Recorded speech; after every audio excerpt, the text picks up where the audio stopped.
by the dawn's early light. What so proudly we hailed at the twilight's last gleam,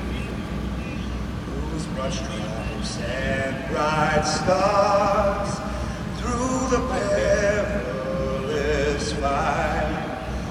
o'er the ramparts we watched, were so gallantly strewn, and the